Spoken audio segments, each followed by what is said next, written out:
petugas di sub. Mobil akhirnya diderek paksa dan didenda oleh petugas karena parkir sembarangan.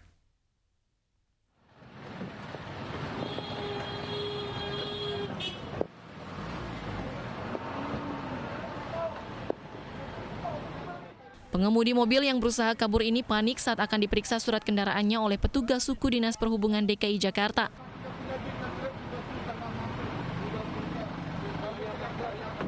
Petugas memeriksa mobil karena parkir sembarangan di Jalan Srikaya Gondangdia, Jakarta Pusat.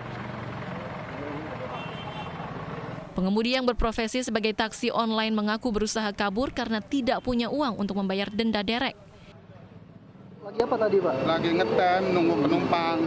Terus? Ya diderek, ya udahlah. Gimana nih Pak dengan aksi penderekan ini gimana nih Pak? Bapak Ya, merasa tapi kecewa? sekarang kan ya kecewa lah. Tapi ini kan lagi COVID kayak gini, kita cari makan susah.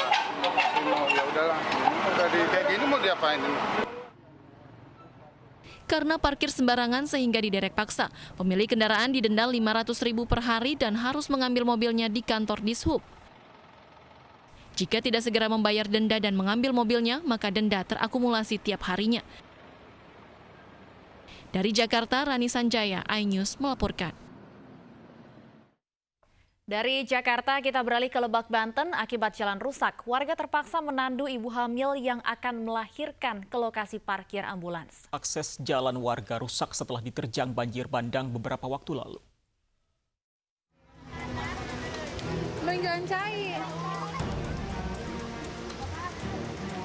Inilah video dramatis aksi warga Desa Ciladaun, Kecamatan Lebak Gedong, Lebak Banten, yang menggotong wanita hamil yang akan melahirkan dengan tandu ke mobil ambulans.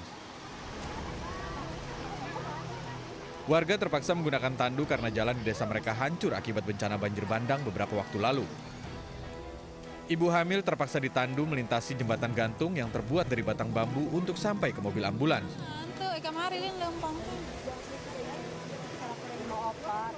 Beruntung nyawa sang ibu dan bayinya berhasil selamat setelah mendapatkan pertolongan para medis di Rumah Sakit Umum Aji Darmo, Lebak Banten.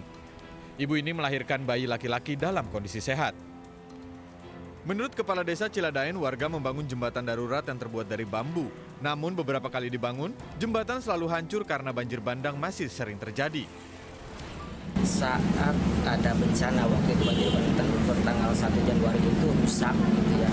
Dan pemerintah provinsi sudah berupaya membangun jembatan sementara. Jembatan sementara hanya bisa dipakai 1 minggu doang, amrol begitu ya, karena memang ada banjir besar lagi. Warga berharap kepada pemerintah untuk segera bisa membangun kembali jembatan rusak di desa mereka. Dari Lebak, Banten, Iskandar Nasution, iNews melaporkan. Dan pemirsa, saat ini kami sudah terhubung dengan Pak Jejen Sujana, suami dari wanita atau ibu hamil yang videonya viral karena harus ditandu menuju rumah sakit akibat jalanan rusak. Selamat sore Pak Jejen. Selamat sore. Pak Jejen, kami ucapkan selamat dulu untuk kelahiran putra Anda. Kondisi bayi dan juga istri Anda seperti apa Pak Jejen? Alhamdulillah sehat.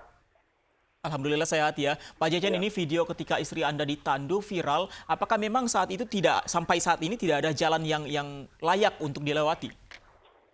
Ada yang layak jembatan gantung, cuman jangkauannya sekitar 2 kilo. Kalau untuk di tempat tinggal Anda sendiri, memang tidak ada jembatan atau sempat dibangun namun rusak atau bagaimana Pak Jejen?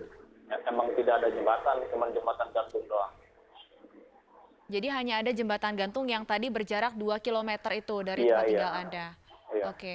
Kalau dari pemerintah setempat, apakah sempat menawarkan atau sempat warga meminta kepada pemerintah setempat untuk membangun akses jalan ke tempat tinggal? Udah. Ya.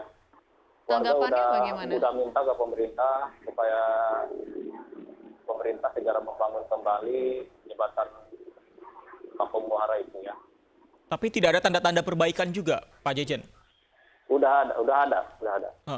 Tapi belum selesai atau bagaimana? Belum sih, ya.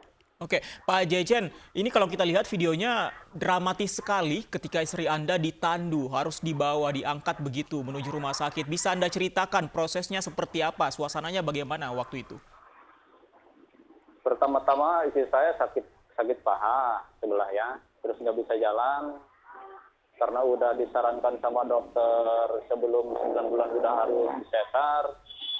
terpaksa saya bawa ke puskesmas lewat tandu ya, lewat tandu. Terus saya ke puskesmas, ke ibu bidan minta surat rujukan, suruh ke dokter. Saya bawa ke dokter, ke klinik. Saya bawa ke klinik. Terus di klinik dikasih obat nyeri dulu. Kata dokter kalau besok masih ada sakit, masih nyerinya ada, baru kita bawa ke rumah sakit untuk disesar gitu. Terus dikasih surat rujukan juga sama dokter itu. Oke, Pak Jejen, artinya selama ini Anda dan juga warga sekitar setiap akan beraktivitas atau akan menuju ke kota begitu, harus melewati jembatan yang ada di video itu? Betul. Tidak ada akses jalan lain? Itu kan jalur udah jalur provinsi itu. Nah, nanti kalau kembali dari rumah sakit, kondisi istri mungkin tentu kita doakan segera sehat, tapi tentu kondisi wanita atau ibu yang habis melahirkan tentu staminanya tentu berbeda. Apakah nanti juga akan ditandu atau bagaimana nanti prosesnya? Ya jelas itu harus ditandu lagi. Berapa jaraknya sih Pak dari jalan raya mungkin menuju ke rumah Anda? 500 meter. 500 meter, dan itu harus melewati jalan rusak itu ya? Iya.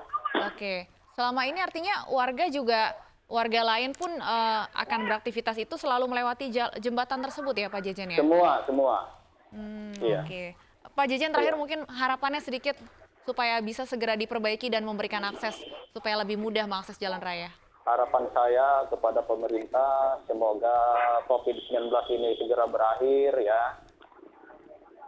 Setelah itu kita berharap segera dibangun kembali jembatan yang layak begitu ya? Layaknya ya, yang permanen gitu. Baik.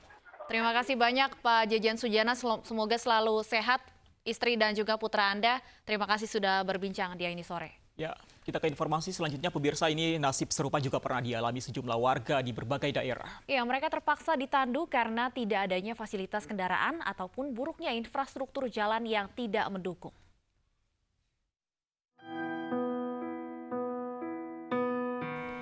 Video yang viral ini terjadi di Kampung Nagahurib, Desa Mekarjaya, Lebak, Banten. Akses jalan desa yang buruk membuat warga harus menandu ibu yang akan melahirkan menuju puskesmas. Menurut keterangan tetangga korban, bayi yang berada di dalam kandungan meninggal saat perjalanan menuju puskesmas yang berjarak 16 km. Seorang ibu hamil, Lisdayanti, warga dusun Kaneka, Desa Toklong, Kecamatan Bastem, Kabupaten Luwu, Sulawesi Selatan, harus ditandu menggunakan sarung untuk bisa sampai ke puskesmas terdekat. Ibu yang akan melahirkan anak pertama ini didampingi bidan puskesmas melewati bukit yang berjarak 1 km untuk bisa sampai ke lokasi yang bisa dilalui kendaraan. Lisdayanti kemudian dibawa ke puskesmas terdekat dengan menggunakan mobil bak terbuka. Namun Lisdayanti tidak melahirkan di puskesmas karena mengalami komplikasi.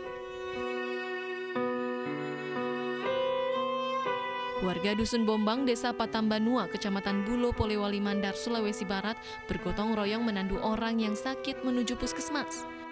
Mereka berjalan kaki hingga 6 km dari kampung menuju puskesmas demi mendapatkan penanganan medis dari dokter atau petugas kesehatan bagi warganya yang sakit.